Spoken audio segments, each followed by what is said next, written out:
Hello everyone, welcome back to my channel. दोस्तों, कैसे हैं आप सभी। दोस्तों, इस वीडियो में मैं आपके लिए लेकर आया हूं आधारशिला मॉड्यूल भाग 4, 5 और 6 पर आधारित बहुविकल्पीय प्रश्नों की श्रृंखला हल सहित। दोस्तों, इसके पहले मैंने भाग 1, 2, 3 पर आधारित 30 प्रश्नों की एक श्रृंखला बनाई थी और वीडियो अपलोड कर चुका हूं। अगर आपने उसको नहीं देखा या फिर आपको वो देखना है तो प्लीज़ मेरे चैनल पर चले जाइएगा और चैनल पर प्लेलिस्ट खोलिएगा और प्लेलिस्ट में आपको डिपार्टमेंटल प्लेलिस्ट मिलेगी। उसमें आप जाइएगा और आपको वो वीडियो मिल जाएगी। आप वहां से देख सकते हैं आधारशिला मॉड्यूल भाग 1, 2, 3 पर आधारित बहुविकल्पीय प्रश्न। और इस वीडियो में मैं आपके लिए लेकर आया हूं आधारशिला मॉड्यूल भाग 4, 5, 6 पर आधारित बहुविकल्पीय प्रश्नों की श्रृंखला हल सहित। हर भाग से 15-15 क्वेश्चन लिए हैं और टोटल इसमें 45 क्वेश्चन दिए गए हैं मित्रों। और उन सभी प्रश्नों का जो आंसर है मैंने वीडियो के लास्ट में दे रखा है। पहले आप प्रश्नों को खुद हल करने की कोशिश करिएगा और प्रश्नों के सहारे मॉड्यूल को पढ़ने की कोशिश कीजिएगा, क्योंकि प्रश्नों के सहारे मॉड्यूल को पढ़ेंगे तो आसानी से आपको समझ में आ जाएगा। उसके बाद लास्ट में, वीडियो के लास्ट में आपको सारे प्रश्नों के आंसर मिल जाएंगे। तो वीडियो को अंत तक देखिए। और अगर मेरे चैनल पर आप नए हैं या आपने चैनल को सब्सक्राइब नहीं किया है तो पहले आप चैनल को सब्सक्राइब कर लीजिए, उसे दूसरे मित्रों को शेयर भी कीजिएगा। हाँ, एक बात और ध्यान रखिएगा कि आप बेल आइकन को ज़रूर प्रेस कर दीजिएगा, उससे हमारी वीडियोज़ के नोटिफिकेशन आपको मिलते रहेंगे। तो आइए मित्रों, हम शुरू करते हैं अपना यह वीडियो और देखते हैं कि क्या प्रश्न हैं और उनके क्या आंसर होंगे।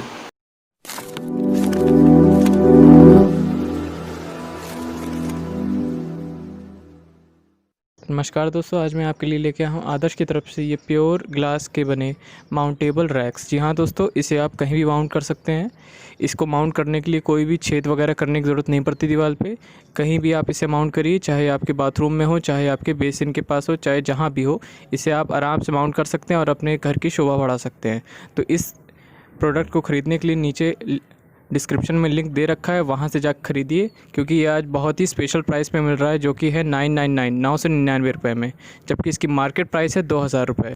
तो फटाफट से नीचे दी गई लिंक पे जाके क्लिक करो और इसे ख़रीद लो, क्योंकि यही सब चीज़ें हैं जो आपके बाथरूम और वॉश बेसिन को सुंदर भी बना देती हैं और मॉडर्न भी बना देती हैं। प्रश्न संख्या 1 देखिए, आधारशिला मॉड्यूल के भाग 4 में किन कक्षाओं को सम्मिलित किया गया है। ए 1 व 2, बी 3 व 4, सी 3, 4 व 5, डी 1, 2, 3, 4 व 5। प्रश्न संख्या 2 है, आधारशिला मॉड्यूल के भाग 4 में किन विषयों को सम्मिलित किया गया है। ए भाषा व गणित, बी भाषा व विज्ञान, सी गणित व विज्ञान, डी भाषा, गणित एवं परिवेशीय अध्ययन। प्रश्न संख्या 4, बच्चों में प्रिंट सामग्री के प्रति आकर्षण बढ़ाने के लिए लर्निंग आउटकम को किससे जोड़ा जाए। ए प्रयोगशाला से, बी लाइब्रेरी से, सी मोबाइल से या डी प्रोजेक्टर से। प्रश्न संख्या 5 है, अच्छा भाषा शिक्षक वह होता है जो कक्ष में परिस्थितियों के अनुसार किन चीज़ों को भाषा सीखने सिखाने का माध्यम बना लेता है। ए मोबाइल के प्रयोग द्वारा, बी परिवेश में मौजूद वस्तुओं स्थित परिस्थिति को, सी समाज की सहभागिता, डी ग्रीन बोर्ड। प्रश्न संख्या 6, भाषा शिक्षण के लिए हर दिन कम से कम कितनी गतिविधि होना चाहिए। ए 1 मौखिक, बी 1 लिखित, सी 1 मौखिक व 1 लिखित, डी इनमें से कोई नहीं। 7वां प्रश्न है, किसी पाठ के बारे में किस प्रकार के प्रश्नों पर चर्चा होनी चाहिए। ए ज्ञानात्मक, बी बोधात्मक, सी कौशलात्मक, डी ज्ञानात्मक, बोधात्मक, कौशलात्मक एवं अनुप्रयोगात्मक। किस कक्षा के बच्चे संज्ञा, सर्वनाम, क्रिया, विशेषण, उपसर्ग, प्रत्यय को चिन्हित एवं वर्गीकृत कर लेते हैं। ए कक्षा 4, बी कक्षा 3, सी कक्षा 5, डी कक्षा 3, 4 व 5। प्रश्न संख्या 9, किस कक्षा के बच्चे कविता कहानी को चित्र के रूप में प्रदर्शित करने का प्रयास करते हैं। ए कक्षा 4, बी कक्षा 3, सी कक्षा 5, डी कक्षा 3, 4 व 5। प्रश्न संख्या 10, गणित सीखने समझने के लिए किसी गतिविधि की कम से कम कितनी बार पुनरावृत्ति की आवश्यकता होती है? ए 4 से 5 बार, बी 1 से 2 बार, सी 2 से 3 बार या डी 5 से 6 बार। प्रश्न संख्या 11, गणितीय विकास के लिए कितने तरीके व गतिविधियाँ दी गई हैं? ए 10, बी 17, सी 15, डी 13। प्रश्न संख्या 12, बच्चे अपने आसपास के परिवेश को मात्रात्मक रूप से देखने वाला समझने के लिए किसका प्रयोग करते हैं? तराजू का, ए तराजू का, बी रस्सी का, सी शब्दों का, डी संख्याओं का। प्रश्न संख्या 13, पाठचर्या से जुड़े रिकॉर्ड को किसके सापेक्ष रखना ठीक होगा? ए उप आउटकम के सापेक्ष, बी केंद्रिक आउटकम के सापेक्ष, सी नेस्टेड आउटकम के सापेक्ष, डी इनमें से कोई नहीं। प्रश्न संख्या 14, फोकल लर्निंग आउटकम परिवेशीय अध्ययन के कितने बुनियादी और बृहद शिक्षण क्षेत्रों या कौशलों का प्रतिनिधित्व करते हैं?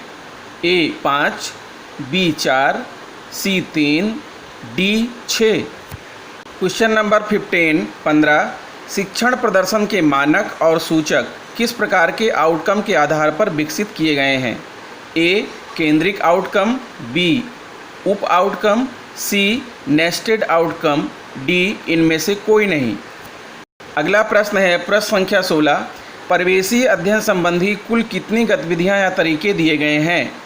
ए 15, बी 16, सी 17, डी 18। प्रश्न संख्या 17 है, बच्चों का व्यक्तिगत आकलन रिकॉर्ड प्रपत्र मॉड्यूल के किस भाग में दिया गया है? ए भाग 5, बी भाग 3, सी भाग 6, डी भाग 2। प्रश्न संख्या 18 है, मूल्यांकन द्वारा शिक्षक समझ सकते हैं कि ए वह अपने काम में कितना सफल रहे हैं, बी बच्चे सीख पा रहे हैं या नहीं, सी कहीं सुधार की ज़रूरत है या नहीं, डी आगे किस तरह के कदम उठाए जा सकते हैं या फिर ई उपर्युक्त सभी। प्रश्न संख्या 19, क्या बच्चों को उनके मूल्यांकन के बारे में बताएं?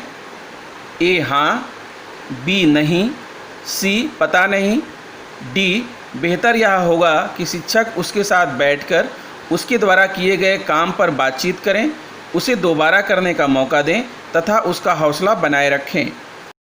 प्रश्न संख्या 20 है, बच्चों में विविध भाषाई कौशलों के आकलन और मूल्यांकन के लिए लर्निंग आउटकम के सापेक्ष सीखने के रिकॉर्ड को रखने के कितने तरीके बताए गए हैं?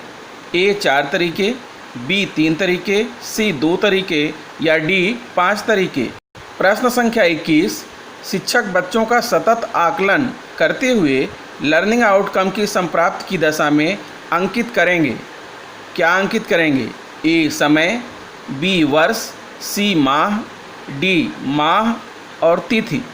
प्रश्न संख्या 22 है, बच्चों के सीखने के आकलन का रिकॉर्ड आप किस रूप में रख सकते हैं? ए पीडीएफ फाइल के रूप में, बी कैलेंडर के रूप में, सी बच्चों की डायरी में अंकित करके या डी फाइल या पोर्टफोलियो के रूप में। प्रश्न संख्या 23 है, गणित में मूल्यांकन के कितने उद्देश्य दिए गए हैं? ए 6, बी 5, सी 4, डी 7। प्रश्न संख्या 24, बच्चे 3 अंकों की संख्या में 1 अंक की संख्या का भाग कर लेते हैं, यह किस कक्षा का चयनित लर्निंग आउटकम है? ए कक्षा 3, बी कक्षा 5, सी कक्षा 4, डी कक्षा 2। प्रश्न संख्या 25 है, बच्चे 2 अंकों की संख्या में इकाई दहाई का स्थानीय मान बता लेते हैं, यह किस कक्षा का चयनित लर्निंग आउटकम है? ए कक्षा 3, बी कक्षा 5, सी कक्षा 4, डी कक्षा 2। प्रश्न संख्या 26, आकलन या मूल्यांकन के लिए कितने पहलुओं को महत्वपूर्ण बताया गया है? ए 3, बी 5, सी 4, डी 2। प्रश्न संख्या 27 है, मूल्यांकन किसके आधार पर किया जाता है? ए परीक्षा के आधार पर, बी आकलन के आधार पर, सी सामाजिक स्थिति के आधार पर, डी इनमें से कोई नहीं। प्रश्न संख्या 28, ध्यान से देखने की प्रक्रिया को क्या कहते हैं? ए आकलन, बी मूल्यांकन, सी प्रत्यक्षीकरण, डी अवलोकन। प्रश्न संख्या 29 है, गुणा में एक ही संख्या के बार बार ...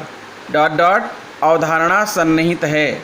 बार बार, ए घटाने की, बी जोड़ने की, सी भाग करने की, डी गुणा करने की। प्रश्न संख्या 30, आकलन की यह प्रक्रिया अपने काम में सुधार के लिए एक ... की तरह है। किसकी तरह है? ए शिक्षक, बी मशीन, सी टूल और डी पहिया।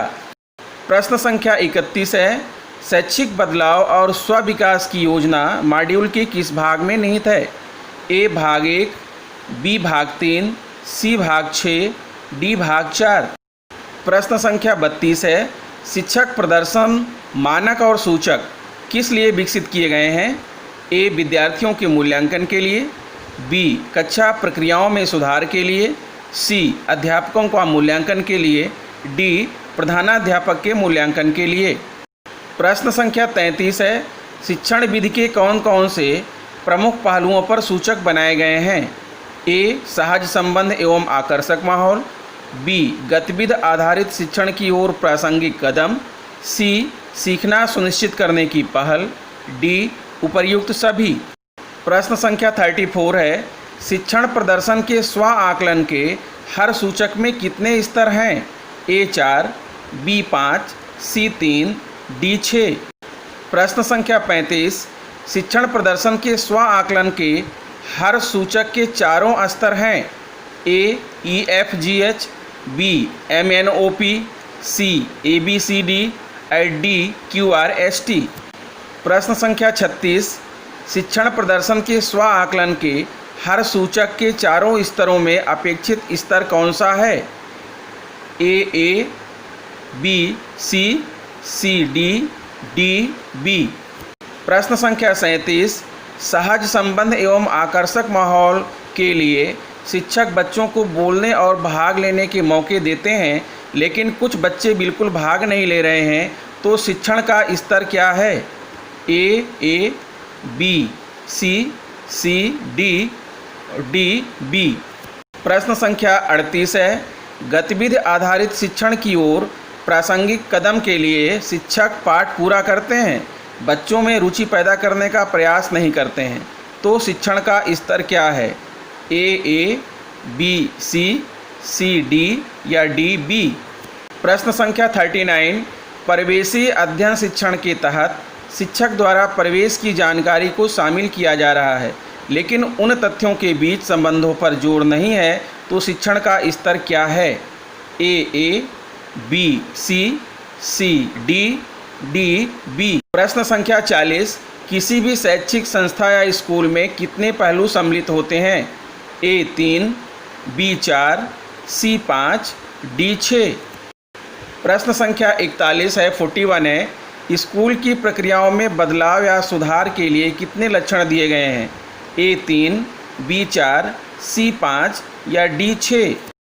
प्रश्न संख्या 42 है, एक स्कूल या शिक्षक के रूप में हमारे लिए सफलता का मतलब है? A हर बच्चे में वांछित लर्निंग आउटकम की संप्राप्ति, B अधिकारियों से प्रोत्साहन, C प्रधानाध्यापक की शाबाशी, D कक्षा में कुछ बच्चों का तेज होना। प्रश्न संख्या 43 है, स्वयं के सुधार की योजना बनाते समय आपको इनमें से किन बिंदुओं पर ध्यान देना होगा? A आप किस सूचक में हैं, अपने आप को कहाँ और किस स्तर पर पाते हैं? B किस सूचक में कब तक अगले स्तर पर जाना चाहते हैं? C यह कैसे संभव होगा? D उपर्युक्त सभी। प्रश्न संख्या 44, फाउंडेशन लर्निंग शिविर की साप्ताहिक कार्ययोजना में दूसरे सप्ताह में इनमें से किस लर्निंग आउटकम पर कार्य करना है? A बच्चे सुनी गई कविता कहानी पर सरल प्रश्नों के उत्तर देते हैं, B बच्चे सुनकर निर्देशों का पालन कर लेते हैं, C किताब को सही तरीके से पकड़ लेते हैं, D उपर्युक्त सभी। अब प्रश्न संख्या 45 और इस वीडियो का लास्ट क्वेश्चन है मित्रों, कक्षा शिक्षण के दौरान अध्यापकों को नहीं करना चाहिए, क्या नहीं करना चाहिए? A आवश्यकता अनुसार TLM का उपयोग, B शिक्षण में सभी विद्यार्थियों को शामिल करने का प्रयास, C बिना शिक्षण योजना के शिक्षण कार्य, डी बच्चों के अच्छे कार्यों की सराहना। तो मित्रों, ये रहे आपके 45 प्रश्न और आशा करता हूँ कि इन प्रश्नों के सहारे जो है आप मॉड्यूल का अध्ययन करेंगे। आइए अब मैं आपको आंसर की तरफ ले चलता हूँ। मित्रों, ये रहा आपका आंसर। 1 से लेकर 45 प्रश्नों के आंसर यहाँ पर दिए गए हैं। आशा करता हूँ कि मेरा वीडियो आपको पसंद आया होगा। अगर वीडियो मेरा पसंद है तो प्लीज़ मेरे चैनल को सब्सक्राइब कर लीजिए, बेल आइकन को दबा लीजिए और इसे शेयर करिए, दूसरे मित्रों को लाइक कीजिए। और अगर कोई प्रॉब्लम आपको अगर होती है तो आप कमेंट बॉक्स में कमेंट ज़रूर कीजिए। नमस्कार।